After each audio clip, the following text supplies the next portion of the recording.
हंगामा है पश्चिम बंगाल की राजनीति में, तो वहीं महाराष्ट्र में भी है।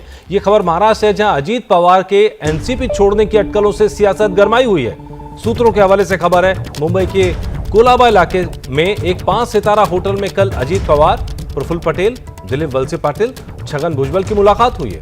इन नेताओं के बीच क्या बातचीत हुई है, इसकी जानकारी तो फिलहाल नहीं है, लेकिन आपको बता दें, ये नेता भी अजीत पवार के साथ खड़े दिखाई दे रहे हैं। जानकारी ये भी है, कल एनसीपी प्रमुख शरद पवार ने भी उन विधायकों से फोन पर बात की जिन्होंने कल अजीत पवार से मुलाकात की थी। हमारे संवाददाता रौनक कुकड़े हमारे साथ जुड़ रहे हैं। रौनक, ये घटनाक्रम क्या है, किस तरह बढ़ता हुआ दिखाई दे रहा है?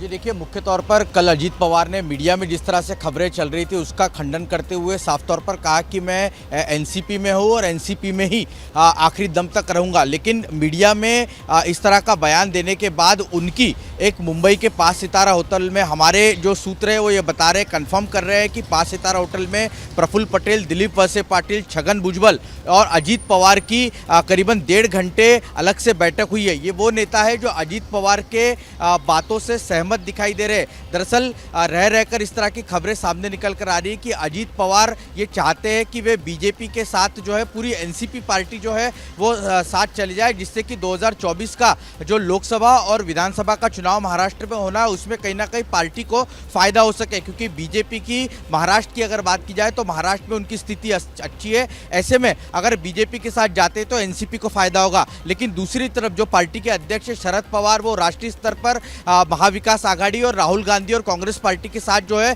बीजेपी को घेरने का प्लान बना रहे। और यही वजह है कि जो पार्टी के विधायक जो अजीत पवार के साथ खड़े दिखाई दे रहे हैं वो कहीं ना कहीं मुश्किल में दिखाई दे रहे हैं। इसलिए फिलहाल मीडिया के सामने आकर ये बयान अजीत पवार को देना पड़ा कि ऐसी कोई स्थिति नहीं है कि वो पार्टी छोड़कर कहीं कोई दूसरा दामन थामने की स्थिति में। लेकिन अंदर खाने निश्चित तौर पर हमारे सूत्र ये बता रहे हैं कि अजीत पवार अभी भी इस योजना में दिखाई दे रहे हैं कि वो कोई दूसरा रास्ता अपना सकते हैं। इस पूरी प्रक्रिया में पर्दे के पीछे शरद पवार हो या सुप्रिया सुले हो, इन सबसे कई दौर की बैठक जो है उन्हें मनाने की कोशिश जो है वो अजीत पवार, प्रफुल्ल पटेल जैसे नेता जो है वो करते दिखाई दे रहे। हालांकि ये कब तक कामयाबी इसमें मिल पाएगी ये तो कहना मुश्किल होगा। लेकिन मीडिया में बयान देने के बाद इस तरह की अलग से बैठक करना कहीं ना कहीं संकेत जरूर देता है कि पर्दे के पीछे घटनाक्रम कहीं ना कहीं और कुछ होता हुआ दिखाई दे रहा है। अंदर खाने क्या चल रहा है ये देखना होगा कि आगे इस पर क्या साफ स्थिति होती है। बहुत शुक्रिया रौनक आपका तमाम जानकारी के लिए। देखिए, अजित पवार के एनसीपी छोड़ने के अटकलों के बीच मुंबई में रोजा इफ्तार के आयोजन में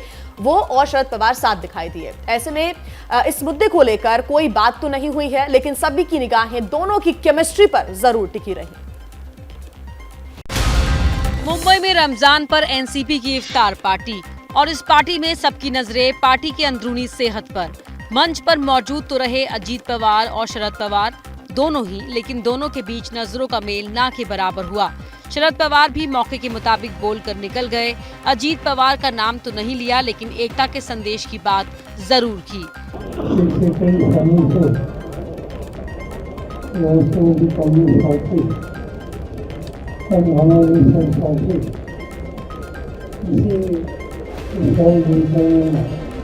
मंच पर अजीत पवार भी विराजमान थे, लेकिन बिना उनका नाम लिए उनकी ओर इशारा जरूर किया पार्टी के वरिष्ठ नेता छगन भुजबल ने।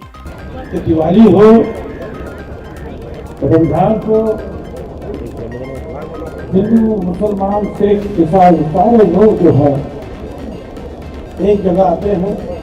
मुंबई के इस्लाम जिमखाना में एनसीपी ने शहर के मुस्लिम समाज को खास तौर पर बुलाया था। तो महाराष्ट्र की राजनीति में इस वक्त तेज भूचाल आया हुआ है। वजह है एनसीपी के नंबर 2 अजीत पवार के पार्टी छोड़ने की अटकलें। शिवसेना जहां उनका स्वागत कर रही है, तो वहीं खुद अजीत पवार कह रहे हैं कि उनकी पार्टी छोड़ने की कोई मंशा नहीं। महाराष्ट्र की राजनीति का ये भूचाल, क्या बीजेपी और शिंदे की शिवसेना ने मिलकर महाविकास अघाड़ी में तोड़फोड़ कर दी है? क्या शुगर थोड़ी बढ़ गई है, इसलिए आज का ऑपरेशन कैंसिल हुआ। लेकिन अभी शुगर मेंटेन करने की कोशिश करेंगे और बाद में ये ऑपरेशन जरूर होगा, उसमें कोई संदेह नहीं। दरअसल अफवाह यह है कि अजीत पवार अपने 30 विधायक लेकर जल्द ही बीजेपी को समर्थन दे सकते हैं। हालांकि खुद उन्होंने ऐसी किसी भी खबर का खंडन कर दिया है। लेकिन शिंदे की सेना इसे अभी भी मान नहीं रही। शरद पवार साहब ने अगर बोला है ठीक ठाक है, इसका मतलब कुछ तो गड़बड़ है। अब सुनिए कि खुद एनसीपी नेता अजीत पवार ने क्या कहा। ये सब खबरें गलत है, उसमें कुछ भी तथ्य नहीं है, ये दिखाना बंद कर दो, ऐसा मेरा आह्वान है। क्या मजबूरी है मेरी, बताइए। मैं अभी आपको बताती हूँ कि मैंने ओए होए होए होए नमकीन के चटकारे लेते हुए टकटकी मार के डिबेट शो को पॉज रिपीट कर कर के देख रहे हैं जोगिंदर जी। इनकी तरह आप भी देखें अपनी फेवरेट डिबेट्स को रिपीट कर और डाउनलोड कीजिए एबीपी लाइव ऐप अपने स्मार्ट टीवी पर।